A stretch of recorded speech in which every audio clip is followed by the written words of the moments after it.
বাসে কালি কিসের খালি সব কিছুই ভরা, শীত বসন্তে খেজুর গাছে থাকে রসের গড়া। আমার কালাম বিভিন্ন ওলামায়ে কেরাম পড়ছে, ওখানে একটা আমার ছোটখাটো দুঃখ আছে। সেটা হচ্ছে বড় বড় স্কলাররা পড়েছে কিন্তু নামের কলিটা বলে নাই।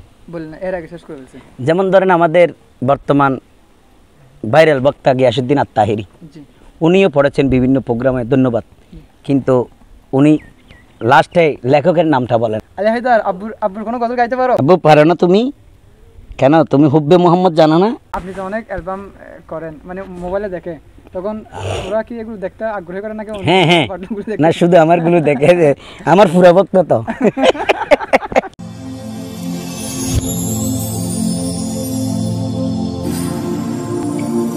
দেখো বাঁশখালী, দৃশ্যমান বাঁশখালীর প্রতিচ্ছবি। সুপ্রিয় দর্শক, দেখো বাঁশখালীতে আপনাদের স্বাগত জানাচ্ছি। আমি আরিফুল ইসলাম তুহিন। দর্শক, দেখো বাঁশখালীর একটা এপিসোডটা হচ্ছে প্রজন্ম বাঁশখালী। এই পর্বের মধ্যে আমরা উপস্থাপন করি বাঁশখালীর যেসব তরুণ প্রজন্ম বিভিন্ন শিক্ষা, সাহিত্য, সংস্কৃতি নিয়ে বিভিন্ন খানে বাঁশখালীর নামকে সমুজ্জ্বল করে, বাঁশখালীর নামকে ওরা প্রসার করতেছে, তাদেরকে আমরা এই এপিসোডের মাধ্যমে আপনাদের সামনে উপস্থাপন করে থাকি। দর্শক, তারা ধারাবাহিকতা আজকে আমরা আসছি বাঁশখালীর তথা সারা বাংলাদেশের অত্যন্ত সুপরিচিত মুখ শায়ের রাশেদুল ইসলাম রুবেল বিন ফারুকি, এবং যার পরিচিত নাম হচ্ছে শায়ের রাশেদ সাগ্গামি। আজকে আমরা ওনার কাছে সঙ্গীত জগতের বিভিন্ন বিষয় নিয়ে আজকে ওনার থেকে আমরা জানবো এবং আপনাদেরকে জানাবো। রাশেদ ভাই, প্রথমে দেখো বাঁশখালীতে আপনাকে স্বাগত জানাচ্ছি। কেমন আছেন? আলহামদুলিল্লাহ ভালো আছি, আপনি কেমন আছেন? আলহামদুলিল্লাহ ভালো আছি। রাশেদ ভাই, আমরা প্রথমে জানতে চাইবো আপনার সঙ্গীত জগতের আশাটা কিভাবে? আসসালামু আলাইকুম ওয়া রাহমাতুল্লাহি ওয়া বারাকাতুহু। যারা এই পেজের সাথে সংযুক্ত আছেন, দেখছেন, সকলকে সালাম এবং আন্তরিক মোবারকবাদ জানাচ্ছি। আমার তুহিন ভাইকেও আমার পক্ষ থেকে আন্তরিক মোবারকবাদ এবং ধন্যবাদ জানাচ্ছি যে ওনারা এইভাবে বাঁশখালীর রত্নগুলোকে খুঁজে খুঁজে মিডিয়ার মাধ্যমে মানুষের কাছে প্রচার করতেছেন। এটাও একটা হেলমত। আমার পক্ষ থেকে, ব্যক্তিগত পক্ষ থেকে অসংখ্য মোবারকবাদ জানাচ্ছি তুহিন ভাইকে। ছোট্টবেলায় ডাকতো মায়ে মাগরিবের নামাজ শেষে, বলতো কোকা আইরে ছুটে কোরআন পড়ি বসে। মায়ের ডাকে দৌড়ে গিয়ে বসতাম মায়ের কোলে, দো গালে দু চুমো দিয়ে আদর করে বলে, তুই দামি হবি, তুই বড় হবি, হবি রে নামি, তোর মাঝে পাই খুঁজে নবীর গোলামি। মূল কথা হচ্ছে আমার মায়ের অনুপ্রেরণা, ওখান থেকে আমার যাত্রা শুরু। তারপর ছোটোবেলা থেকেও একটু গুনগুন করতাম আর কি। যখন আমি ওই আম্মা বলেছে, যখন থেকে আমি কথা বলতে জানি, ওই সময় থেকে আমি গুনগুন করতাম। এবং বিশেষ করে আমার আব্বা আলহাজ আল্লামা অধ্যক্ষ হাসান আহমদ ফারুকি মাদ্দাজিল্লাহুল আলী, যিনি পশ্চিম বাঁশখালী গন্ডামার রহমানী সিনিয়র ফাজিল মাদ্রাসার অধ্যক্ষ, তো বর্তমান রিটায়ার। তো ওনার মাদ্রাসায় 2 দিন ব্যাপী সভা হতো পাকিস্তান আমল থেকে। ওখানে লাস্টের দিন মুশায়রা মাহফিল হতো। পাকিস্তান থেকে বিভিন্ন রাষ্ট্র থেকে শায়ের ওখানে আসতো, সারা রাত ব্যাপী মুশায়রা হতো। এখন বর্তমান যে মুশায়রা আমরা চিনি ওগুলো না, এখন বর্তমান যেগুলো শায়ের শিল্পীরা এসে নাতহারা এসে নাত পড়ে, এগুলো হচ্ছে নাত মাহফিল। মুশায়রা হচ্ছে প্রশ্ন উত্তর উর্দুর উপর, উর্দু ভাষার উপর। তো ওখানে ছোটোবেলা থেকে আমি ওইগুলো দেখতাম। ওইগুলো দেখে দেখে আমিও আরও একটু কি হয়েছি, আমি অনুপ্রেরণা পেয়েছি বিভিন্ন সাহিত্যে। এরপর আমি ওখানে নিজে আমি ফালটা করা শুরু করেছি। 1996 থেকে আমি নাত মাইক ধরেছি আর কি, মাইক্রোফোনে হাতে নিয়েছি। এবং এক কথায় মাইক্রোফোনের সাথে আমার সম্পর্ক আই লাভ ইউ হয়েছে, প্রেম হয়েছে 1996 থেকে। মেইন বড় স্টেজ হচ্ছে গন্ডামার রহমানিয়ার মুশায়রা স্টেজ। ওখানে আমি হাজার হাজার, ওই সময় একটা মুশায়রা মাহফিলে 20 থেকে আপনার 25,000 মানুষ একসাথে ছিল ওই মুশায়রাগুলো দেখার জন্য। ফালটা মুশায়রা পুরো একটা বছর আগ্রহ নিয়ে বসে থাকতো গন্ডামার রহমানিয়ার মুশায়রা। কখন যে এখন বিলুপ্তির পক্ষে, শায়ের পাওয়া যাচ্ছে না, এখন তো শায়ের নাই। ওগুলো করতে শায়েরের দরকার। আমরা দেখি যে খুব কনফিউশনের মধ্যে পড়ে যায়, মানে জি। নাত কা শায়ের যে একটা আমাদের আগে একটা লকব দেওয়া হয়, এটা নিয়ে অনেকে বিব্রত বোধ করে। আসলে আমাদের জানতে হবে শব্দের অর্থ। জি অনেকে অর্থ না বুঝার কারণে সবাইকে শায়ের বলে আর কি, জি এগুলো না জানার কারণে। তো আমি মিডিয়ার আমার তুহিন ভাই তথা মিডিয়া দেখো বাঁশখালী মিডিয়ার মাধ্যমে আমি সকলকে জানান দিচ্ছি, শায়ের শব্দটা হচ্ছে আরবি, জি এটা বাংলা হচ্ছে কবি, আরও সহজ হলে হয় লেখক। আর যারা লেখে তাদেরকে শায়ের বলে, যারা শুধু গায় লিখে না, অন্য লেখকের কালাম গেয়ে কণ্ঠ ভালো, হ্যাঁ আপনারা শুনলে ভালো লাগে, আপনারা পুরস্কৃত করেন আলহামদুলিল্লাহ, কিন্তু শায়ের নয়। জি অন্য লেখকের অন্যজনের কালাম উনি পড়তেছেন, উনি শায়ের না, ওনাকে বাংলা ভাষায় শিল্পী বলবে, হিন্দি ভাষায় ফানকার বলবে। আর আমাদের নাতের জন্য এটা একটা সম্মানী জিনিস, সেই হিসেবে আমরা যারা নাত পড়ে তাদেরকে বলি নাত, হ্যাঁ শায়ের না। শায়ের এটা আলাদা সাবজেক্ট। শিল্পীগিরি শিখে কারো কাছ থেকে শিখে যায়। আপনি এই যে নাত রাসূল সাল্লাল্লাহু আলাইহি ওয়াসাল্লাম লিখেন, আপনার তো অনেক মানে নাত রাসূল সাল্লাল্লাহু আলাইহি ওয়াসাল্লাম লিখেছেন বাংলা এবং উর্দুতে, আনুমানিক কত হতে পারে? 3000 পারবে, 3000 অতিক্রম করবে আপনার ইনশাআল্লাহ যে আপনি যে আলহামদুলিল্লাহ। নাত উর্দু নাত লিখছেন সেই রকম মানে সচরাচর সবাই গায় এরকম আপনি কয়েকটু দেখান। সচরাচর বলতে আপনারা জানেন কি, বেশিরভাগ বিভিন্ন লেখকের গায়, বিভিন্ন শিল্পীরা, কাওয়ালি শিল্পীরাও গেয়েছেন। ওই আপনার আমাদের বাঁশখালীর জিয়া কাওয়াল, আব্দুল আজিজ রজবি, যিনি এখন ওয়াইসের ময়দানে আছে, আমার বন্ধু মানুষ, সেও অ্যালবামে পড়েছে জুহে মদিনাওয়ালা। এটা একটু উর্দুতে এটা একটু ভাইরাল বেশ। জি আর ওই আঞ্চলিকে প্যারোডিতে ইয়া হাক্কু কি খবর ভাইরাল বেশ। জি আর এইদিকে আপনার আমার কাপনে দিস নবীজির নাম, এটা ভাইরাল বেশ।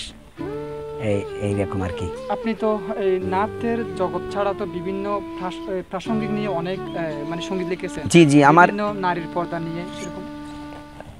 আশা রাখি ইনশাল্লাহ সাবজেক্ট বাকি থাকবে না। জি আপনার পরিবার কে কে আছে? আমার পরিবারে আব্বা আম্মা, হ্যাঁ। আমরা 7 ভাই 4 বোন, আমরা 3 ভাই বিবাহিত, আমার 2 সন্তান, আমার বড় ভাইয়ের মেয়ে। আর আমার বড় ভাই সবার বড় একজন, এরপর আমি। আমার ছোটটা চট্টগ্রাম জসকোড়ে অ্যাডভোকেট বর্তমানে আছে। তারপরে এর ছোটটা আমার আব্বা যে মাদ্রাসায় অধ্যক্ষ ছিল ওই মাদ্রাসায় ইংলিশ টিচার। এর ছোটটা এখানে আছে বাড়িতে, এই কামিল মাস্টার শেষ করছে।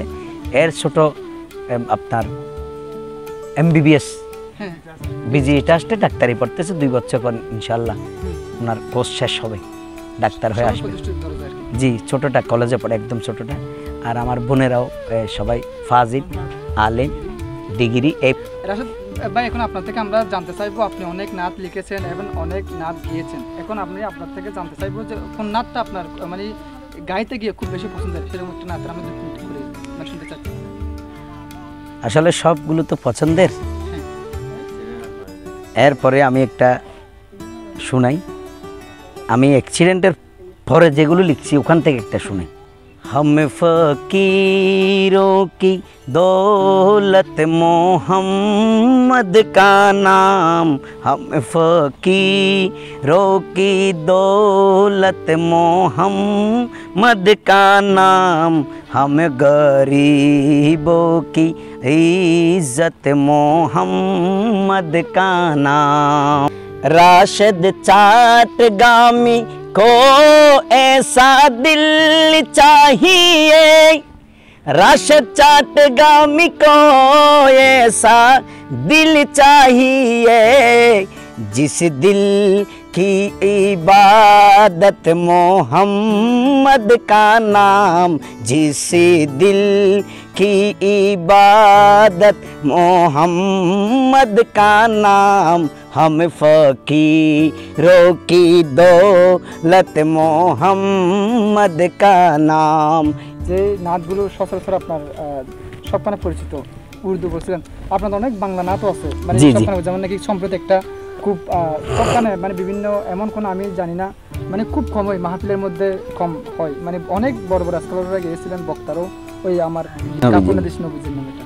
এর আগে তো অনেক ছিল মনে হয়। আমি তো আসলে কালাম লিখে কাউকে বলি না যে এটা আমি লিখছি, একটু পড়স, একটু গাই দিই, এগুলো আমি বলি না। আমার কালাম নিতে গাইতে হলে আমার এখানে আসতে হয়, ঠিক আছে। আমার এখানে আসবে, প্র্যাকটিস করবে। আমি যদি মনে করি উপযোগী তখন আমি রাইট চিহ্ন দেবো, না হলে কালাম গাইতে দিই না। আমি সাম্প্রতিক ভাইরাল আমার কালাম বিভিন্ন ওলামায়ে কেরাম পড়ছে। ওখানে একটা আমার ছোটোখাটো দুঃখ আছে, সেটা হচ্ছে বড় বড় স্কলাররা পড়েছে কিন্তু নামের কলিটা বলে নাই। বললেন এর আগে শেষ করেছি। যেমন ধরেন আমাদের বর্তমান ভাইরাল বক্তা গিয়াসউদ্দিন আত-তাহিরি, উনিও পড়েছেন বিভিন্ন প্রোগ্রামে, ধন্যবাদ, কিন্তু উনি লাস্টে লেখকের নামটা বলে নাই। এটা আফসোসের ব্যাপার। ওনারা যদি এই ভুল করে জি, তাহলে ছোটরা কি করবে? এ তো একটু ইয়ে দেখবেন এটা খেয়াল লিখছে, লেখককেও মাপ খুঁজে পাওয়া মুশকিল হয়ে যাবে। হয়ে যাবে। সমালোচনা করতেছি না, আমি সত্য কথাটা বলতেছি। ওনার উচিত ছিল ওর নামের কলিটা লেখকের নামটা আগে বলে দেওয়া। উনি তো জান, উনি আমাকে চিনে, ওনার উচিত ছিল লেখকের নামটা আগে বলে দেওয়া। হয়তো আগামীতে এই ভুলটা উনি শুধরিয়ে নেবে ইনশাআল্লাহ, আশা রাখি। না থেকে আমরা আরেকটা মানে বাংলা নাটের দুই কলি শুনতে চাচ্ছি। আচ্ছা আচ্ছা, কি এখন লিখছি যে কোন থেকে পড়বো? সম্প্রতি আর কি। রহমতের বেহেশতি বাতাস লাগলো আমার কলি যাই, লাগলো আমার কলি যাই, তাই তো হৃদয় উড়ালে দিয়ে রোজা পাকে যেতে চাই। রহমতের বেহেশতি বাতাস আশিক কি আর তাকতে পারে মাশূক বিহনে, মনটা চটপট করে হাজির হতে গিয়ে চরণে, মনটা চটপট করে হাজির হতে গিয়ে চরণে। শায়েরে রাশেদ চাটগামী, শায়েরে রাশেদ চাটগামী, প্রেম অনলে জ্বলে যায় গো, প্রেম অনলে জ্বলে যায়, তাই তো হৃদয় উড়ালে দিয়ে রোজা পাকে যেতে চায়। আমরা জানি যে অনেকে মা বাবা ছোটবেলায় মানে কোন একটা সন্তানকে একটা মানে পজিশন একটা লক্ষ্য ঠিক রাখে, উনি অন্য লক্ষ্যে যায়, এটা যখন উনি মোটামুটি সাকসেসফুল হয়ে যায় প্রাউড ফিল করে। আপনার আব্বুরও কি আপনাকে ছোটবেলায় এরকম একটা নাচ গাইবেন স্টেজ মানে এরকম কোনো আশা ছিল? আমার আব্বু না, বিশেষ করে আমার আম্মু এটা বেশ পছন্দ করে। হ্যাঁ, আমার আম্মু তো সবসময় দোয়াই করতো হ্যাঁ, আমার ছেলেকে গোটা পৃথিবী চিনবে। আপনি দীর্ঘদিন ধরে এই নাচ জগতের মধ্যে আছেন, জি, আপনার আমরা জানতে চাইবো আপনার এই দীর্ঘদিন এই যাত্রায় আপনার এমন কোনো সুখের স্মৃতি আছে যে সুখের স্মৃতি আপনাকে মুগ্ধ করে, আমি নাচ জগতে সে আজকে সফল, এরকম একটা স্মৃতি কথা শুনতে চাচ্ছি। আর যেই দুঃখের স্মৃতির কথা মনে পড়লে আপনাকে এখনো কান্দাই? না, আসলে একজন মানুষ প্রতিষ্ঠিত হওয়ার পিছনে জি, অনেক দুঃখ কষ্ট থাকে। জি, এটা একটা সাধনার জীবন, এমনি তো আর রাশেদ চাটগামী হয়ে যায়নি, না একদিন তৈরি হয় না। একদিনে হয় না। আমার তো দুঃখের বলতে গেলে অনেক আছে। জি, এমন এমন জায়গা, এমন এমন স্টেজ যেখানে শুধু আমাকে মাইক্রোফোন না দেওয়ার জন্য অনেক তাল বাহানা।